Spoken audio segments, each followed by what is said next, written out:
जय हिंद। आइए आज हम लोग क्लास 10th हिंदी के चैप्टर 1 श्रम विभाजन और जाति प्रथा जो एक निबंध है, इनका हम लोग आज सभी ऑब्जेक्टिव को देखेंगे। इसके पिछले वीडियो में यानी कि पार्ट 1 में हम लोग पाठ के सारांश को और लेखक परिचय को अच्छी तरह से पढ़ चुके हैं, और इस वीडियो में हम लोग यानी कि वीडियो पार्ट 2 में हम लोग इस चैप्टर के सभी ऑब्जेक्टिव को यानी श्रम विभाजन और जाति प्रथा में जितने भी ऑब्जेक्टिव होंगे सभी ऑब्जेक्टिव को हम लोग देखने वाले हैं। आइए वीडियो को स्टार्ट करते हैं। देखिए, पहला प्रश्न है, बाबा साहेब भीमराव अंबेडकर का जन्म कब हुआ था? बाबा साहेब भीमराव अंबेडकर का जन्म कब हुआ था? 12 मार्च 1891 ईस्वी में हुआ था, या 14 अप्रैल 1891 ईस्वी में, या 15 जून 1891 ईस्वी में, या 15 जुलाई 16 जुलाई 1891 ईस्वी में कब हुआ था? तो बाबा साहेब भीमराव अंबेडकर का जो जन्म हुआ था, बाबा साहेब भीमराव अंबेडकर का जन्म हुआ था 14 अप्रैल 1891 ईस्वी को। Option number B. अगला प्रश्न है, बाबा साहेब भीमराव अंबेडकर, अंबेडकर होगा यहाँ, भीमराव अंबेडकर का जन्म कहाँ हुआ था? बाबा साहेब भीमराव अंबेडकर का जन्म कहाँ हुआ था? उत्तर प्रदेश महू नामक गांव था। बाबा साहेब भीमराव अंबेडकर का जो जन्म हुआ था वो माहू नामक गांव में हुआ था। किस राज्य के अंतर्गत हुआ था वो देखिए, मध्य प्रदेश के अंतर्गत, राजस्थान के अंतर्गत, बिहार के अंतर्गत, यानी नहीं, उत्तर प्रदेश के अंतर्गत नहीं, मध्य प्रदेश महू, मध्य प्रदेश के माहू नामक गांव में हुआ था। भीमराव अंबेडकर साहब का जन्म कहाँ हुआ था? मध्य प्रदेश के माहू नामक गांव में। कब हुआ था? तो 14 अप्रैल 1891 ईस्वी को। देखिए यहाँ पे है, कब हुआ था? 14 अप्रैल 1891 ईस्वी को। और कहाँ हुआ था? तो मध्य प्रदेश में हुआ था, मध्य प्रदेश के माहू नामक गाँव में हुआ था। अगला प्रश्न है, बाबा साहेब उच्चतर शिक्षा के लिए कहाँ गए थे? बाबा साहेब यानी भीमराव अंबेडकर साहब उच्चतर शिक्षा के लिए कहाँ गए थे? न्यूयॉर्क गए थे या लंदन गए थे? न्यूयॉर्क शहर अमेरिका में पड़ता है और लंदन इंग्लैंड में पड़ता है। ए और बी दोनों, या इनमें से कोई नहीं? तो बाबा साहेब भीमराव अंबेडकर उच्चतर शिक्षा के लिए पहले तो गए थे न्यूयॉर्क जो कि अमेरिका में है, उनके बाद चले गए थे लंदन जो कि इंग्लैंड में है। तो इसका सही आंसर हो जाएगा ए और बी दोनों, यानी ऑप्शन नंबर सी। अगला प्रश्न है, बाबा साहेब में वकालत, बाबा साहेब ने वकालत कहाँ की थी? यानी भीमराव अंबेडकर साहब जो थे वो वकील का काम किए थे, यानी कोर्ट में वकील का काम किए थे कुछ समय के लिए। कहाँ पे किए थे? अपने स्वदेश यानी अपने देश के अंदर, विदेश यानी देश के बाहर। ए और बी दोनों, यानी दोनों जगह किए थे। अपने देश में भी किए थे, अपने देश से बाहर भी किए थे, या इनमें से कोई नहीं? तो कहाँ किए थे? बाबा साहेब भीमराव अम्बेडकर अपने देश के अंतर्गत ही किए थे, अपने देश के अंदर ही किए थे। तो इसका सही आंसर हो जाएगा ऑप्शन नंबर ए, यानी स्वदेश, अपने देश के अंदर। अगला प्रश्न है, बाबा साहेब के कितने प्रेरक थे? यानी कितने प्रेरक थे, यानी कि बाबा साहेब के जीवन के मुख्य व्यक्ति थे, वो कितने थे? बाबा साहेब एक थे, या फिर 2, 3 या 4? तो बाबा साहेब के जो प्रेरक थे यानी मुख्य व्यक्ति थे, उसके जीवन के प्रमुख व्यक्ति थे, वो 3 थे। ऑप्शन नंबर सी होगा सही आंसर। अगला प्रश्न है, बाबा साहेब के प्रेरक निम्नलिखित में से कौन थे? बाबा साहेब के जीवन के जो मुख्य 3 प्रेरक थे वो कौन थे? निम्न में से कौन थे? बुद्ध थे, कबीर थे, या ज्योतिबा फुले थे? ये तीनों थे, बुद्ध भी थे, कबीर भी थे और ज्योतिबा फुले, ये तीनों बाबा साहेब भीमराव अम्बेडकर के जीवन के प्रमुख व्यक्ति थे। ये होगा ऑप्शन नंबर डी, इनमें से सभी। अगला प्रश्न है, बाबा साहेब भीमराव अम्बेडकर का मृत्यु कब हुआ था? बाबा साहेब भीमराव अम्बेडकर का मृत्यु कब हुआ था, यानी उसका देहांत कब हुआ था? सितंबर 1956 ईस्वी में हुआ था, या अक्टूबर 1956 ईस्वी में, या नवंबर 1950 ईस्वी में, या दिसंबर 1950 ईस्वी में? देखिए यहाँ 56 होगा, 50 नहीं होगा, यहाँ 56 होगा। तो बाबा साहेब भीमराव अम्बेडकर का जो देहांत हुआ था यानी मृत्यु हुआ था वो हुआ था दिसंबर 1956 ईस्वी में। ऑप्शन नंबर डी होगा सही आंसर। अगला प्रश्न है, बाबा साहेब का यहाँ से लिखा गया, बाबा साहेब का प्रमुख रचना निम्नलिखित में कौन है? यानी कि बाबा साहेब की प्रमुख रचना निम्नलिखित में कौन है? The caste in India, their mechanism, Buddha and his Dhamma, या इनमें से सभी? तो बाबा साहेब का प्रमुख रचना जो है ये इनमें से सभी हैं। द कास्ट इन इंडिया भी है, देयर मैकेनिज्म भी है, मैकेनिज्म भी है, बुद्ध एंड हिज धम्मा भी है, यानी इनमें से सही है ऑप्शन नंबर डी होगा सही आंसर। अगला प्रश्न है, बाबा साहेब द्वारा अम्बेडकर ने संपूर्ण वाङ्मय को कुल कितने भागों में बांटा गया, यानी बाबा साहेब जो है वो संपूर्ण वाङ्मय को कितने भागों में विभाजित किए थे, यहाँ कुछ हो रहा है, ये गलती हो गया है, कितने भागों में विभाजित किए थे, यानी कितने भागों में बांट करके प्रकाशित किए थे, तो 20 भागों में या 21 या 22 या 23। बाबा साहेब भीमराव अम्बेडकर जो अपने वाङ्मय को संपूर्ण वाङ्मय को टोटल 21 खंडों में विभाजित करके प्रकाशित किए थे। कितना? 21, यानी कि ऑप्शन नंबर बी होगा सही आंसर। अगला प्रश्न है, एनिहिलेशन ऑफ कास्ट भाषण वार्षिक सम्मेलन के भाषण के अध्यक्ष के रूप में बनकर तैयार हुआ था, यानी इसका कहना है किस वार्षिक सम्मेलन के अध्यक्ष के रूप में बनकर तैयार हुआ था? 1933 लाहौर, 1934 लाहौर, 1935 लाहौर या 1936 के लाहौर? तो 1936 के लाहौर सम्मेलन में ये भाषण जो है अध्यक्ष के रूप में बनकर तैयार हुआ था। अगला प्रश्न है, भारत में जाति प्रथा का मुख्य कारण क्या है? जाति प्रथा का मुख्य कारण क्या है? भारत में जाति प्रथा का मुख्य कारण क्या है? बेरोजगारी या फिर गरीबी या उद्योग धंधों की कमी या अमीरी, क्या है? भारत में जाति प्रथा का मुख्य कारण क्या है? तो भारत में जाति प्रथा का जो मुख्य कारण है वो क्या है? वो है उद्योग एवं धंधों की कमी, यानी काम कार्य की कमी, काम की कमी। अगला प्रश्न है, मानव मुक्ति के मुरोधा किसे कहा जाता है? नलिनी लोचन शर्मा को, यतीन्द्र मिश्र को, भीमराव अम्बेडकर को या अमरकांत को, किसे कहा जाता है? तो इसका सही आंसर क्या हो जाएगा? Bhimrao Ambedkar, option number C. अगला प्रश्न है, जाति प्रथा स्वाभाविक नहीं है क्यों? जाति प्रथा स्वाभाविक नहीं है क्यों?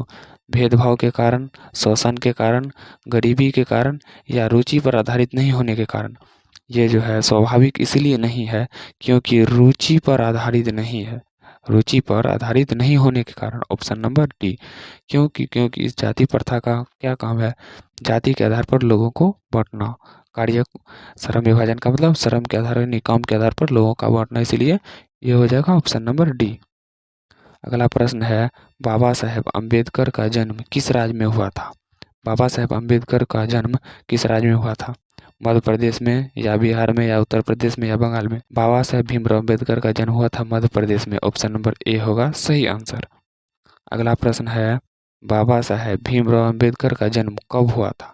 ये तो हम लोग देख चुके हैं, बाबा साहेब भीमराव अम्बेडकर का जन्म कब हुआ था? बाबा साहेब भीमराव अम्बेडकर का जन्म हुआ था 14 अप्रैल 1891 ईस्वी में। ये सवाल दोबारा से आ गया, ठीक ना। अगला प्रश्न है, आदर्श समाज स्वतंत्रता, समानता, मातृत्व पर आधारित होगा किसने कहा? मैक्स मुलर ने कहा था या भीमराव अम्बेडकर ने कहा था या बिरजू महाराज ने या अज्ञे ने, किसने कहा था?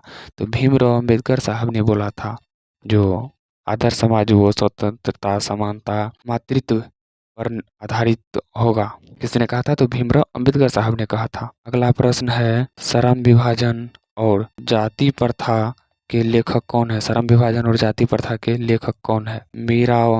भीमराव अम्बेडकर है यहाँ, भीमराव अम्बेडकर या रामविलास शर्मा या गुणाकर मूले या हजारी प्रसाद द्विवेदी? तो भीमराव अम्बेडकर साहब हैं, ऑप्शन नंबर ए होगा सही आंसर। अगला प्रश्न है, भारत में बेरोजगारी का मुख्य कारण क्या है? जाति प्रथा, दहेज प्रथा या अशिक्षा या भ्रष्टाचार? भारत में जाति प्रथा एक बेरोजगारी का मुख्य कारण है, ऑप्शन नंबर ए होगा सही आंसर। अगला प्रश्न है, भारत में बेरोजगारी का एक प्रमुख व प्रत्यक्ष कारण क्या है?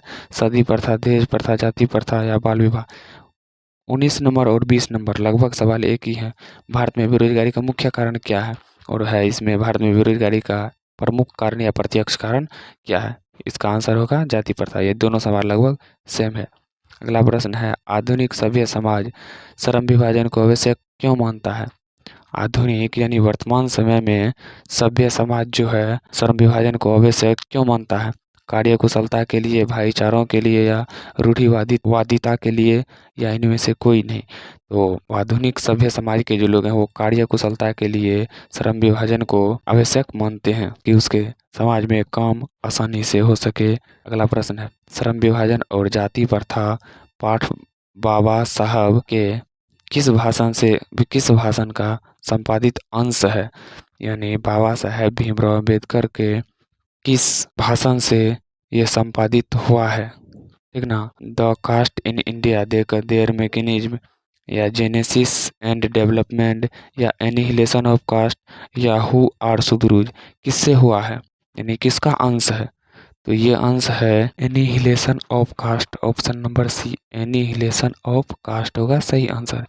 एनिहिलेशन ऑफ कास्ट नामक भाषण से यह श्रम विभाजन और जाति प्रथा निबंध लिया गया है, यानी उससे संपादित किया गया है, बनाया गया है। अगला प्रश्न है भारतीय संविधान का निर्माता किसे कहा जाता है, यानी भारत संविधान को किसने लिखा था। मैक्स मुलर ने, महात्मा गांधी ने, यानी किसको कहा जाता है, मैक्स मुलर को, महात्मा गांधी को, या भीमराव अम्बेडकर को, या बिरजू महाराज को। ये तो सभी लोग जानते हैं जो भारतीय संविधान का निर्माता भीमराव अम्बेडकर साहब हैं। ऑप्शन नंबर सी होगा सही आंसर। अगला प्रश्न है जाति प्रथा श्रम विभाजन के साथ साथ किस रूप लिए जा रहे हैं, किसका रूप लिए जा रहे हैं, स्वतंत्रता का या भ्रातृत्व का या श्रमिक विभाजन का या इनमें से कोई नहीं। तो जाति प्रथा जो है और जाति प्रथा श्रम विभाजन के साथ साथ यह जो है ना श्रमिक विभाजनों का भी रूप लिया जा रहा है, यह श्रमिकों को भी विभाजन कर रहा है। अगला प्रश्न है भाईचारा का दूसरा नाम क्या है, लोकतंत्र, श्रम, समूह, राजतंत्र। भाईचारा का दूसरा नाम, भाईचारा का दूसरा नाम जो है वो इस निबंध के अनुसार लोकतंत्र है। अगला प्रश्न है लेखक को इस युग में कहाँ विडंबना दिखाई देती है, जातिवाद में या नारीवाद में या निविरवाद में या फिर परिवाद में, किन में। तो लेखक यानी भीमराव अम्बेडकर साहब को इस युग में भी विडंबना जो दिखाई देती है वो जातिवाद में देती है दिखाई। अगला प्रश्न है श्रम विभाजन में कैसा समाज की आवश्यकता है, श्रम विभाजन में कैसे समाज की आवश्यकता है, सभ्य समाज की या असभ्य समाज की या ए और बी दोनों, यानी सभ्य और असभ्य दोनों, या इनमें से कोई नहीं। श्रम विभाजन में सभ्य समाज की आवश्यकता है, कैसी समाज, तो सभ्य समाज। ऑप्शन नंबर ए होगा सही आंसर। अगला प्रश्न है बाबा साहेब के अनुसार आदर्श समाज किसे कहा जाता है, बाबा साहेब के अनुसार यानी भीमराव अम्बेडकर साहब के अनुसार आदर्श समाज किसे कहा जाता है, समानता पर आधारित या बंधुत्व पर आधारित या स्वतंत्रता पर आधारित या इनमें से सभी।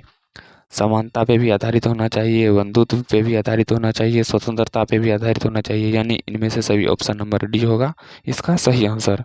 अगला प्रश्न है जाति प्रथा क्या निर्धारित करता है, जाति प्रथा क्या निर्धारित करता है, वह पेशा निर्धारित करता है, यानी हमारे कामों को निर्धारित करता है, दिनचर्या को, या हम रोज रोज क्या कर रहे हैं उसको निर्धारित करता है, या व्यापारी को निर्धारित करता है, या कुछ नहीं। जाति प्रथा जो है यह पेशा को निर्धारित करता है, यह पेशा को दर्शाता है जो उनके पूर्वजों ने या हो वही काम कर सकता, उनके पूर्वजों का पेशा को उनके बच्चों पर थोपना। अगला प्रश्न है जाति प्रथा का सबसे बड़ा दोष क्या है, लिंग निर्धारण करना, लिंग निर्धारित करना, पेशे निर्धारित करना, या संस्कार निर्धारित करना, या इनमें से कोई नहीं। जाति प्रथा का जो सबसे बड़ा दोष है वो पेशे को निर्धारित करना है, पूर्वजों के पेशे को उनके होने वाले बच्चों पे हमेशा के लिए बांध देना। अगला प्रश्न है the caste in India their mechanism किनकी रचना है, भीमराव अम्बेडकर साहब की, या राम मोहन लोहिया की, या महात्मा गांधी की, या सुखदेव की, किसकी है।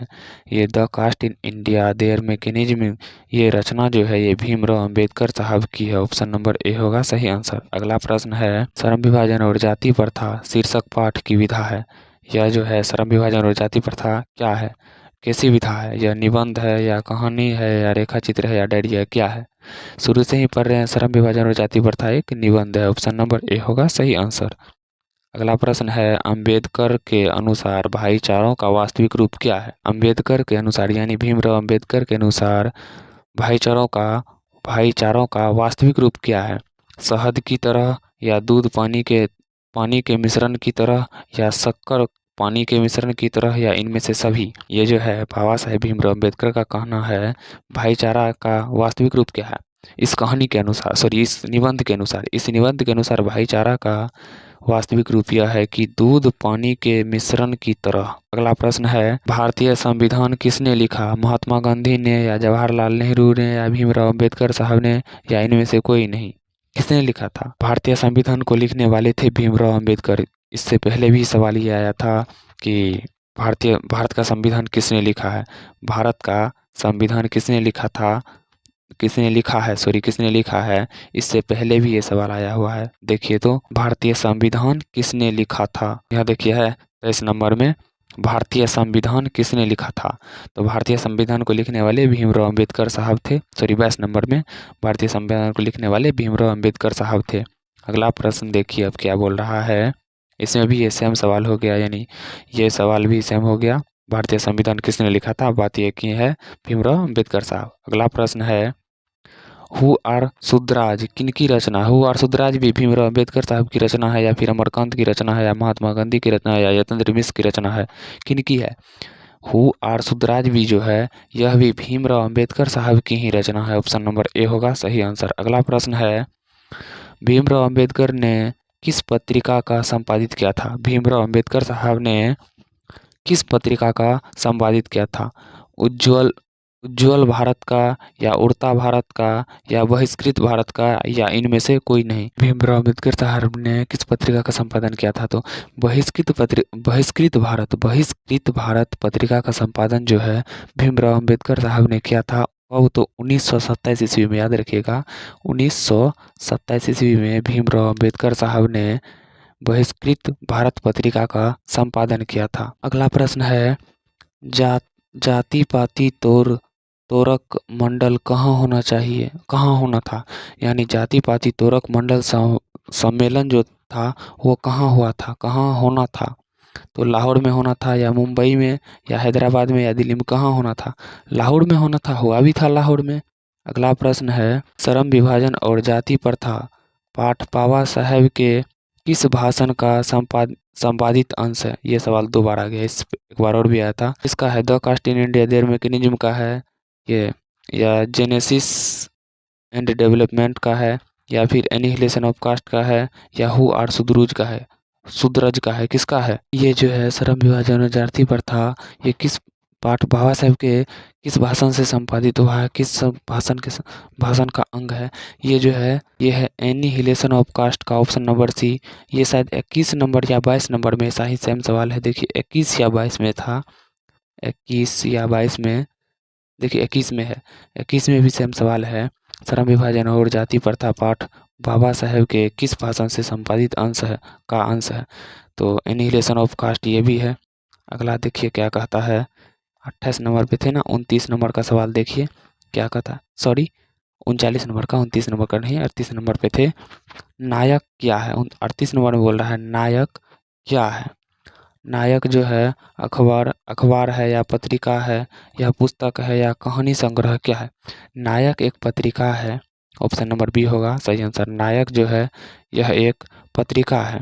अगला प्रश्न है डॉक्टर अंबेडकर के माता का नाम क्या था, यानी श्रम विभाजन और जाति प्रथा के लेखक भीमराव अंबेडकर साहब जो हैं इनके माता का नाम क्या है। रानी बाई या कुंती बाई या शीलाबाई या भीमाबाई। बाबा साहेब भीमराव अम्बेडकर के माता का नाम भीमा बाई है, ऑप्शन नंबर डी होगा सही आंसर। अगला प्रश्न है डॉक्टर अंबेडकर किसके प्रोत्साहन पर न्यूयॉर्क पढ़ने गए थे। डॉक्टर भीमराव अंबेडकर साहब जो श्रम विभाजन और जाति प्रथा पाठ के लेखक हैं, यह किनके प्रोत्साहन पर न्यूयॉर्क यानी न्यूयॉर्क इंग्लैंड पढ़ने के लिए गए थे। माऊ नरेश के या बड़ौदा नरेश के या फिर ए और बी दोनों, या ये दोनों के प्रोत्साहन पे, या इनमें से नहीं कोई नहीं, कौन होगा। इसका सही आंसर हो जाएगा आपको बड़ौदा नरेश।